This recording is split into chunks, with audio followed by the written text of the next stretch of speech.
name is David Johnson. I am the founder of Alpha Insurance Trade Association. We are a nonprofit association of independent insurance service providers. This information is designed to provide you with some critical information all homeowners need to know before they file a claim with their insurance carrier. Our attorney is Carrie Fields, a former staff attorney for the Texas Department of Insurance Enforcement Division. I doubt there is another attorney outside of TDI itself that has a more competent knowledge of Texas laws as it relates to insurance, or a more intimate understanding as to how TDI interprets and enforces these laws. Carrie has been working with us to ensure that our program fully adheres to all state statutes. Our association is committed to making a difference. Our mission statement is, "Success without purpose is meaningless and empty." To that end, 70% of the net profits of every job done by our members is donated to a worthwhile cause. The charitable organization is called Life Forward International and is currently structured under the umbrella of Waterstone, formerly Christian Community Foundation. So how does that benefit you? Well, within our association are public adjusters who literally volunteer their time to support the mission of our association. Why is that significant? Because licensed public adjusters are the only people outside of certain lawyers and general lines property and casualty agents that can legally represent the interests of an insured in a claim. So why do we need public adjusters? In a claim, you want to have professional representation. The insurance company will send out property and casualty adjusters who are trained to protect the interests of the carrier. A public adjuster is trained to represent your interests. Another reason we need public adjusters is because contractors cannot legally represent the interests of an insured. The statute is clear. Without a license, they cannot act on behalf of an insured in negotiating for or affecting the settlement of a claim. Contractors who try to represent you violate the law. Both the Texas Department of Insurance and the Texas Association of Public Insurance Adjusters are interested in any information you can provide and encourages you to report these contractors so that TDI can enforce legal and administrative actions against them. The toll-free number to call is 888-327-8818. Another reason contractors cannot represent an insured in a claim is because according to state statute, the person representing the claim cannot participate directly or indirectly in the reconstruction, repair, or restoration of damaged property that is the subject of a claim adjusted by the license holder, or engage in any other activities that may reasonably be construed as presenting a conflict of interest, including having a financial interest in any claim that the license holder has a contract or an agreement to adjust. It doesn't get much clearer than that. Even if a contractor wanted to pay the insured's costs for a public adjuster, they cannot. According to the insurance code, this is considered a blatant conflict of interest. Another issue when it comes to insurance claims has to do with low-bid contractors. When you are paying for repairs out of your own pocket, the norm is to find a contractor that will do the work for the least amount, and that's understandable. But when it comes to insurance work, the low bid is irrelevant. Why? Because insurance companies will only pay the incurred cost of repairs up to a standard set price. If you find a contractor who will do the work for less, the carrier will only pay the lesser amount. On typical replacement cost value policies, the carrier will control this by paying in two checks. The first check is a depreciated amount called the actual cash value, or ACV. The amount of depreciation is loosely based on the age and condition of the covered item prior to the loss. For example, if you had a 20-year 3-tab roof that was 10 years old, they would depreciate that item 50%. If you had a $1,500 deductible and the carrier determines that your roof would cost $6,000 to replace, they would depreciate that item 50% and then subtract your deductible, making your first check only $1,500. Not to worry. Once the work of repair is completed, they will pay the depreciation holdback and pay for the full amount of your repairs less your deductible. In this example, you would only have to pay $1,500 for a $6,000 roof. Not a bad deal. When it comes to receiving your final check, the carrier will typically want to see some proof that the repairs were done and want to know the amount you are being charged. If you were able to get the work done for less than what the carrier allowed, they will take that amount out of the second check, the depreciation holdback. In our example, if you got a $6,000 roof replaced for $5,000, the carrier would only pay $5,000 less your $1,500 deductible, or $3,500. You still pay the same amount, your $1,500 deductible. You receive no benefit by going with a low bidder, but you will have to deal with the reason why he was such a low bidder. Insurance companies will gladly pay the lower amount, but they will not warranty the work of your contractor. If your contractor messes up or skips town, you get stuck with the headache and cost of dealing with it. Insurance companies do not allow you to keep the difference when you find a low bid contractor because your policy is not designed to allow you to profit from your insurance claim. Carriers are required to pay the money necessary to bring you back to a pre-loss condition. Nothing more, nothing less. Insurance policies are designed to protect you in the event of a loss, not to make you money if you incur a loss. That is why when dealing with an insurance claim, it is better to choose the best contractor you can find who will work within the amount allowed by your carrier. Also, watch out for preferred vendor programs. Some insurance companies have programs where the carrier will give you the option of using one of their approved vendors. They will even encourage you to use one of their contractors instead of your own by offering to warranty their work. That sounds great, right? No, wrong. When I first got started in business, I used to be on the preferred vendor program for most of the major carriers. The problem was, as a preferred vendor, I was required to adhere to the policy and decisions of the carrier. It was like the fox watching the henhouse.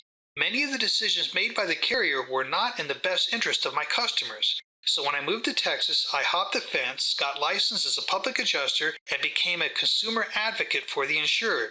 If your insurance company ever offers you the option of using one of their preferred vendors, you might want to consider choosing your own contractor instead. Also, watch out for contractors committing insurance fraud. Fortunately, there are many articles written to help protect consumers. The following are 3 such articles: Contractor Scams and Frauds by Senior Magazine Online, Insurance Fraud by Texas Roof and Fence, Insurance Deductibles by Bryjo Roofing and Remodeling, and there is also some very helpful information at the Texas Department of Insurance Fraud website. In summary, the above articles warn that anytime a contractor offers to forgive your insurance deductible, watch out. These articles describe several common types of insurance fraud perpetrated by contractors that can actually get you put in jail without you even realizing you've committed a crime. Among them are 3 that I regretfully see far too often. The first is offering to give you a discount on your billing to cover the cost of your deductible. Sounds great, right? Wrong. To do this, contractors typically provide the insurance company an invoice for the full amount allocated by the carrier and then turn around and charge you a lesser amount. In doing this, the contractors are deceiving the carriers into paying more than what the repairs actually cost. This is considered insurance fraud and could end up putting you in jail as a willing participant. Another way contractors commit this type of fraud is by giving you a discount voucher or a coupon that is applied against your contract to cover the cost of your deductible. Again, it sounds good on the surface, and when it is your money, you can accept these kinds of discounts. But when the money belongs to your insurance carrier, this is considered a misappropriation of funds. Another common method used by contractors is to offer a credit back against your contract in exchange for allowing them to put a sign in your front yard. Again, it all sounds good, but it is just another method used to deceive the carrier into paying more than what the repairs actually cost. The Business and Commerce Code is clear. A person commits an offense if the person promises to pay all or part of any applicable insurance deductible, or a rebate in an amount equal to or part of any applicable insurance deductible. These articles warn that insurance companies are aggressively looking for this type of activity. Anytime a contractor offers to forgive your deductible, run. As one article says, all it takes is an insurance company's SIU department to audit an insured or the Texas Department of Insurance to investigate. The money you save is simply not worth the risk. The good news is there are things you can do to help offset your deductible that are perfectly legal and carriers don't mind them at all. I will talk about those a little later. For more information on the fraudulent activities of contractors, you can view these articles at the internet addresses shown above. Another important issue in insurance relates to acts of God. Many people are reluctant to file an insurance claim because they are afraid it will increase the cost of their premiums. This is a valid concern, except for claims that are caused by acts of God. Acts of God are things like wind, hail, lightning, hurricanes, tornadoes, earthquakes, volcanoes, or pretty much anything else Mother Nature can throw at you. When a loss is caused by an act of God and you file a claim, you are protected by law. Your insurance company cannot raise your premiums, increase your deductible, cancel your policy, or penalize you in any way. About the worst thing they can do is not renew your policy at the end of your term. But that's no big deal. All you need to do is switch to another carrier. There is no downside to filing a claim that is caused by an act of God. If your agent tells you otherwise, the law states that the actions of the agent constitute the actions of the carrier, and this type of behavior is considered an unfair claims practice. Carriers have been known to get substantially sued over these kinds of actions. However, if a loss is caused by anything other than good old Mother Nature, there may be penalties for filing a claim. This would include such things as a pipe breaking and flooding your house, or damaging your foundation, or an accidental fire.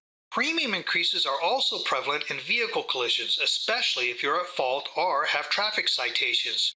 But even if you do have such a loss, you should go ahead and file a claim, especially if it's a major loss. That is what your insurance is there for, to financially protect you in the event you suffer the unexpected.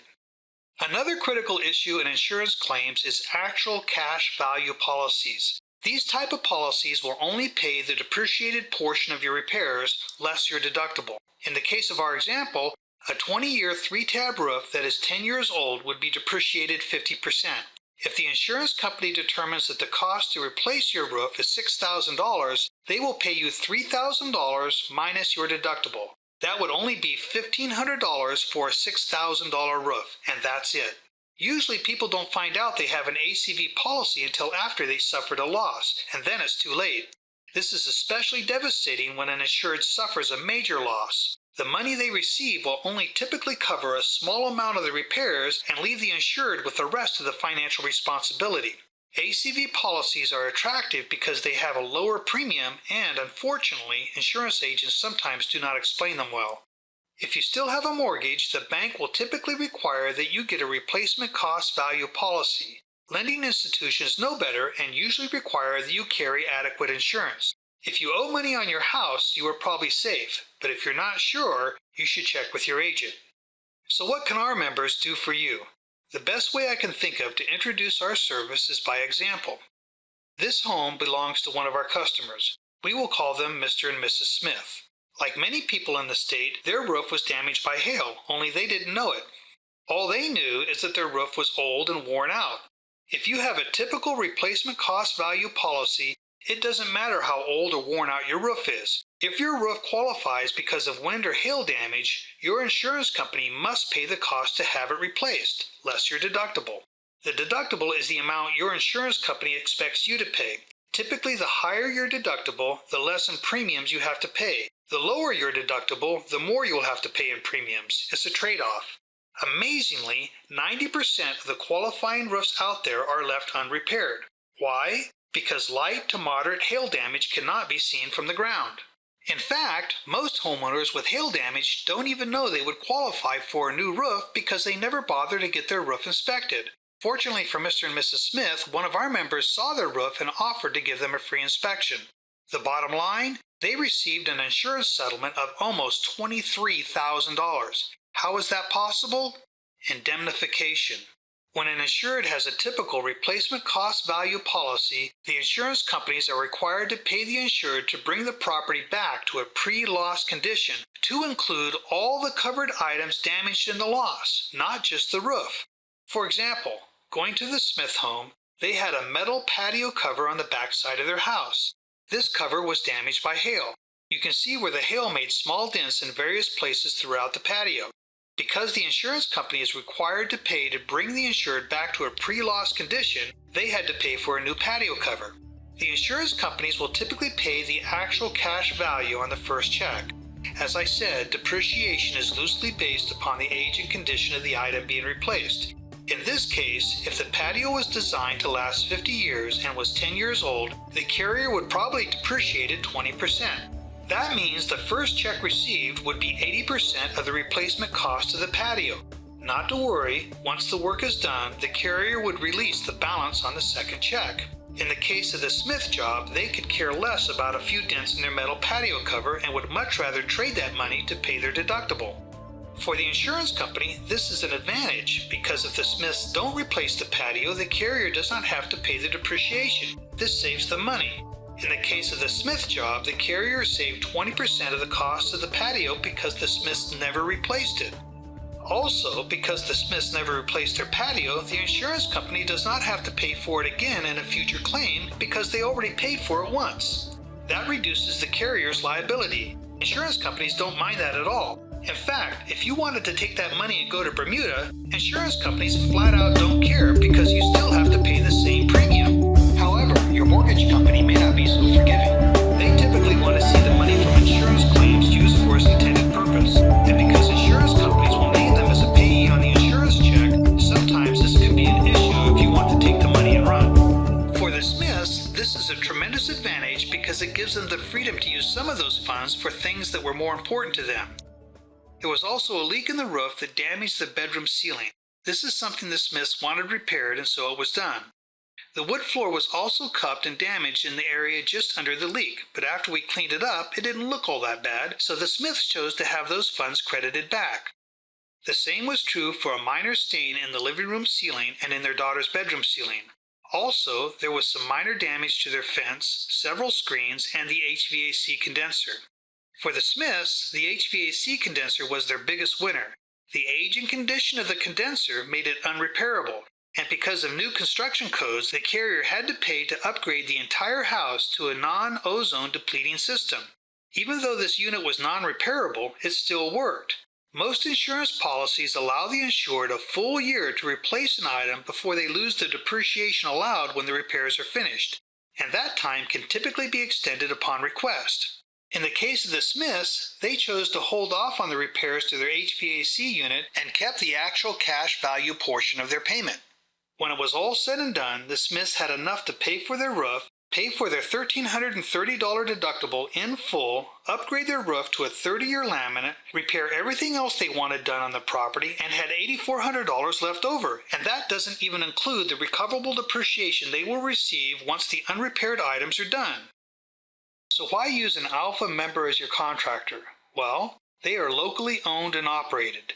They have an A+ rating from the Better Business Bureau, which is the highest rating offered.